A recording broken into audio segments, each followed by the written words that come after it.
We have a lot to cover here in today's video, including some offseason trade talk. After all the talk and everything before about Pierre-Luc Dubois and the Montreal Canadiens, could it possibly happen even though he signed a long-term deal in LA? Things have not really worked out, and we have some rumblings about a Kings and Habs potential trade. We'll take a look at that. Plus, we also have some trade rumors around the New Jersey Devils, some further updates on the Arizona Coyotes relocation situation. The Sabres have made a coaching change, several signings, injury updates, and more coming up next. So welcome back to another video here at Top Shelf Hockey. As I mentioned, we have a lot to cover here in today's video. Let's kick things off first with a little bit of an update on some things that happened last night. We saw some more developments on the NHL playoff situation. We saw a situation where the Capitals won, the Red Wings won, certainly keeping things very interesting here in the Eastern Conference race. The Islanders won and clinched the third spot in the Metro. More games tonight. Philly and the Capitals are going at it. If Washington wins, they're in. And the other teams will be out. Philadelphia wins. They need to win in regulation. They also, I think, need a little bit of assistance as well, but it's possible they could get in, but the odds are greatly against them. If Detroit beats Montreal, doesn't matter what fashion, they can get in, but they need the Capitals to either lose in regulation or overtime and not gain more than 1 point. And then, of course, the Penguins don't have their final game until tomorrow, and it might turn out to be meaningless depending on how everything goes down tonight. So it's going to be a very interesting time. We did see Connor McDavid make his return to action and get the monumental 100th assist. It's quite an accomplishment. We still have a possibility that Nikita Kucherov could hit that as well in his final game of the season with the Lightning coming up later this week against the Maple Leafs. McDavid gets 100 assists. Only the fourth player in NHL history to accomplish that in a single season. Only Wayne Gretzky, Mario Lemieux, and Bobby Orr have done it before. So he's an extremely elite special company. So it's a phenomenal thing. I know there's been a big debate everywhere is what's greater, 100 assists or 70 goals. With Matthews, having 2 games left to hit 70, being at 69 right now. And I think there is a debate that they're both incredibly special milestones and incredibly difficult things to achieve. But if you take a look at the number of players who have done 100 assists compared to the number of players who have hit 70 goals, it is a much lower number.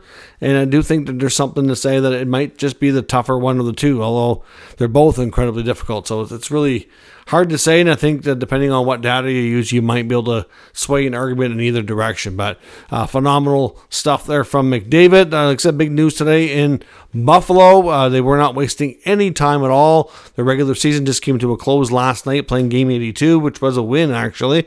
And the Sabres today still announced that Don Granato would not be returning as the head coach. He's been relieved of his duties, along with a couple of his assistants. So he had signed a 2-year contract extension, which was set to kick in next year as well. Obviously, that didn't play a role here. They didn't decide to keep him on because of that. So clearly more important about getting the franchise in the right direction. But I do think, like I said before in the video I did earlier today, talking about the big news out of Buffalo, it's not just the fact that Don Granato didn't do a good enough job. I think there's onus to be spread around here. I think there's lots of blame, and some of it can go right to the GM and Kevin Adams himself. They sat pat in the offseason last year. Didn't really do anything except for a couple of depth moves. They brought in a couple of third pair D like Johnson, Clifton. Like, it really wasn't much. I really thought after having a big improvement last year that they would make some kind of move. I wasn't sure what it was going to be, but we'd see something significant.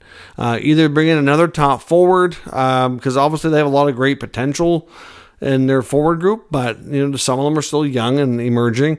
Either they bring in another top scorer, or do they maybe bring in a short-term top goalie or what have you. And a lot of people thought Devin Levi was ready for the big show, and he has tons of potential, and I still think he's going to be phenomenal down the road, but it's just too much to ask for him. And so I really think that some blame on the GM for how the roster was constructed played a role. I do think Granato could have done a better job, and the players could have done better too. So it's not really one thing here. And Adams, in his press conference later in the day, did make mention of, the importance of getting it right and the importance of, making some changes here. So at the end of the day, some people feel that the American Hockey League coach, Seth Eipert, will be a front runner. It seems like Adams kind of has an idea what he wants to do.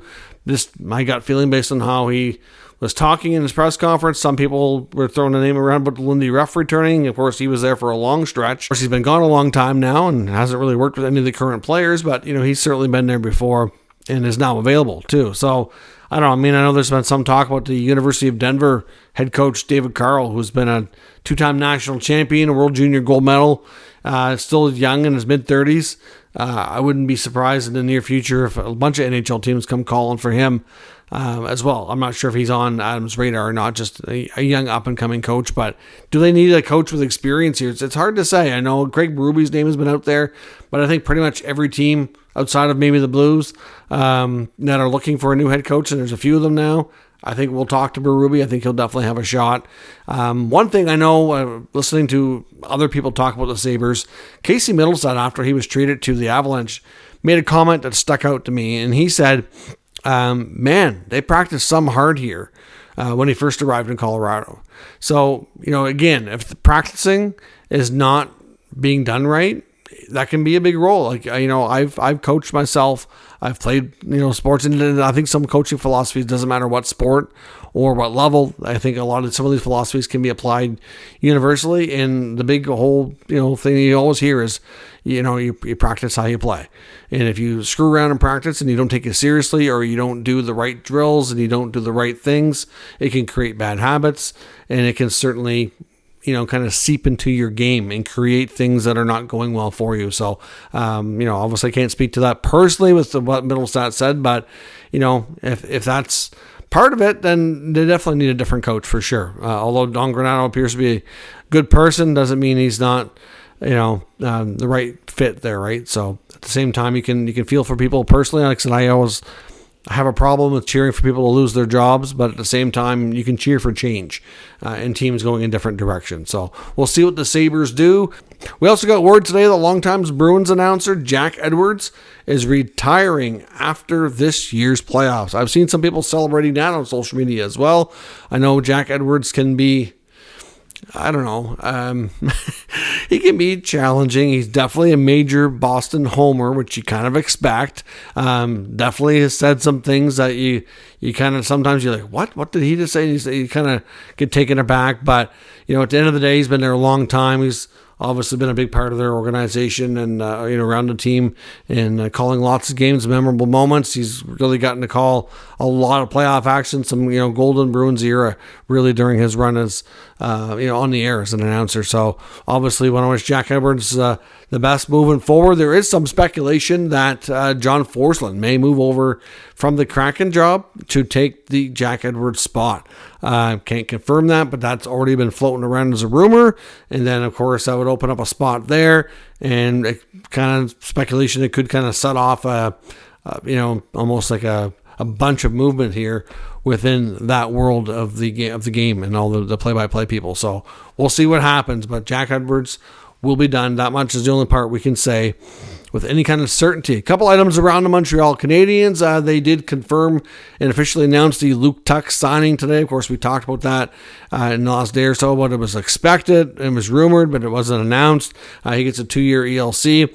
Of course, Luke Tuch, again, played at BU. Would have been a UFA later this offseason had he chose not to sign with Montreal. Like I said before, I think Tuch has potential to be more of a grinder, bottom six forward. I'm not sure he's at the high-end potential, but he is. He's got the size, he's got the strength, the IQ. Like, he's lots of things to like, but he's not going to be a type of prospect that is likely going to come in and explode with offense. He's going to be more of a role player, but I do think that he's got a lot of potential to be a really good one, whether it be on the third or fourth lines or what have you. So we'll see what he can do in his 2-year ELC. I believe he is reporting to the Laval Rocket on an amateur tryout here for the remainder of their season. And the Habs have also called up Logan Mailloux. And of course, Logan Mailloux comes with a past and a little bit of controversy based on what he's gone through and what he's been accused and found guilty of, and he comes with some baggage, you could say. And I've seen a mixed variety of opinions. I've seen some people say, listen, based on what he did before, I have a real hard time with the NHL kind of rewarding him, because the NHL has said that they are fine at this point with him being called up and being able to play in the NHL. He's had several meetings with the NHL over the past year, and they are okay with where things are at. Regardless of how you feel about it, Mailloux certainly, like I said, he's put in his time. He's got the NHL's blessing, and he will be getting to play in the Habs finale against the Red Wings tonight. So we'll see how everything moves forward here with Logan Mailloux. Some other updates around the NHL, signings, injury updates, etc. The Devils have sent Graham Clark and Shea Bowers back to the American Hockey League. The Bruins have sent Derek Forbort to the AHL for a conditioning stint. He could be available for the playoffs here soon. They've also recalled Magna, and Beecher's been gone back to the American Hockey League as well. In Carolina tonight, we're going to see two of their top prospects make their NHL debuts. Both Nadeau and Jackson Blake, both going to be in the lineup tonight. The Canes are resting several veterans. I don't have the full list here right in front of me, but I believe it's Aho, Svechnikov, Gensel, I think Jordan Stahl. There's a bunch of them out tonight. I believe Spencer Martin's going to be the goaltender. So I think like Slavin, maybe Pesce or Shea. There's a bunch of them sitting out tonight to get rested up for the playoffs. The game really doesn't mean as much to the Canes. They know they're a second place team in the Metro. They know they're playing the Islanders. It doesn't matter, the outcome to them. So at the end of the day, it makes sense for them to kind of err on the side of caution here. The Vancouver Canucks are getting starting goaltender Thatcher Demko back tonight. He will be getting the start for the Canucks, so obviously he'll get a chance to play a game or two here before the season wraps up and get back into form before the playoffs. The Islanders today have signed prospect, which is a Long Island native. Marshall Warren gets a 2-year ELC coming out of the University of Michigan. He was originally a 2019 draft pick of the Minnesota Wild. Some updates on the Arizona Coyotes situation. We got word from TSN insider Darren Dreger a short time ago that the Board of Governors of the NHL does have a call now set for Thursday. It is not 100% clear at this point if the intention is to do the vote, because they have to ratify the support for the Coyotes to move to Utah that we've been talking about now for feels like about a week or so. It's been dragging on for a long time before things are going to be made official, or if it's just to provide updates on where things stand. But that's not something that was originally scheduled, so it's definitely going to be regarding the Coyotes. It's just not clear if they're going to be voting. If they do that vote, and everything moves forward like expected, then I would suggest we may not get an announcement until Friday. I don't know. I'm not sure what time on Thursday the call is taking place. There's been a bunch of other news on the Coyotes front. I don't know if we really call it news. We'll call it speculation about what's been going on behind the scenes, and a lot that we haven't really known about how this whole process is kind of played out. I'm probably going to wait, do some more research on that, and do a separate video that you might see tomorrow, because there's a lot of things that are being talked about that kind of suggest that this could have, basically the whole PR front from the Coyotes in the last number of weeks, saying they were trying to save the franchise and get this arena deal, that it was really all a mirage, and that was never the intention. So we'll talk about that in another video, but stay tuned. I'm gathering information that there's going on behind the scenes and some speculation that I kind of want to put in more on a timeline and try to see what I can verify, what I can't, and kind of see. But yeah, there's some more juicy stuff kind of floating around about what went on between Alex Murillo, Ryan Smith, Gary Bettman, the NHL, and everything behind the scenes here over the last few months. Onto the rumor component of the video, Dave Pagnotta again put out an article today talking about the Devils and their desire to address goaltending in the offseason, which they already partially did late this season by acquiring Jake Allen and Kakkonen from San Jose. At this point, even though Kakkonen had a decent run, I'm not sure that they're going to retain his services. It sure sounds like with another year in his contract that Jake Allen will be either in a tandem or the backup, depending on who they acquire. But Kakkonen, like I said, he had a good little stint there with New Jersey. I thought he did all right. You could maybe even argue that he outplayed Jake a little bit. But his contract is up, and they would prefer to have more of an established stud number one if they can help it. They are very much expected to resume talks around Jacob Markstrom and the Calgary Flames, and Pagnotta goes on to say that if that is not looking promising, that they may pivot to try to see if they can acquire either Linus Ullmark or UC Saros out of Boston or Nashville respectively, if those who are also expected to be not necessarily moved for sure, but definitely lots of talk and potential to move, that they want to get one of them if they can, and Jake would be expected to be their 1B or backup, whatever you want to call it. So we will see on that front. And as I mentioned in the beginning of the video, could we see a trade between Montreal and LA around PLD? Well, I found an article today discussing that possibility, considering the fact that Pierre-Luc Dubois was heavily linked to the Montreal Canadiens, largely because of his own personal comments that he made publicly when he was still with Winnipeg, when he was unsigned as an RFA. So he was not technically under contract, but he was property of the Jets at that point, or at least they had first right to match any contract. He was technically a restricted free agent when he had made comments saying that it was basically his lifelong dream to be a Montreal Canadien. And a lot of people suspected that he was going to force his way to Montreal, either via trade or as a free agent. That his last contract, which ended up being a long-term deal in LA, before that maybe he'll do force the Jets into a 1-year deal and become a free agent and walk, and then he could go to Montreal. Or would Montreal do a trade to acquire him? Well, I don't know that they were too heavily involved in those discussions around when he was traded to LA. I mean, the Jets got a phenomenal deal, and that's worked out very nicely for them. They are a much better team now. It's worked out quite well. So at the end of the day, things have not worked out well for Dubois in LA. He's been all over the map for where he's played in the lineup. Oftentimes his effort, desire, everything questioned. You see little spurts of the talent and the skill and the fact that he can be a commanding player out there. Then other times he disappears. So it makes you wonder, is this just who he is and how he plays? Or is he, again, not happy? Like, it makes you wonder. It just seems like it's impossible to make this dude happy. And if he really didn't want to be an LA King, why did he agree to an 8-year contract upon getting traded there? It makes you wonder. It's not working out. Now, he's making $8.5 million. This is the first year of the deal, so he's got 7 years left. If Montreal were to require that, that's a big contract to take on. So the speculation in this article would be that they would send Josh Anderson, who's making $5.5 million for another 3 years, and maybe a couple other smaller contracts along with it. They suggested maybe one of their young D, maybe Jesse Ylönen, maybe a draft pick, something along those lines. The Kings may have to throw in something else. They're not necessarily going to be the deal exactly, but the principal pieces would be Dubois and Anderson, with some other pieces mixed in to try to make things agreeable for both sides. I don't know. I'm not really sure about that and how that would work for LA. I mean, at this point, they would get a shorter term contract at Anderson with a lower AAV, but is he a player they really want? I'm not really sure about that. I mean, Anderson's had a tough year. He struggled. Very much a north-south player who, when he wants to, when he's at his, well, I shouldn't say when he wants to, but when he's at his best, he can be an effective forechecker and he can score some goals. But, at the end of the day, he's limited in what he can provide, I feel.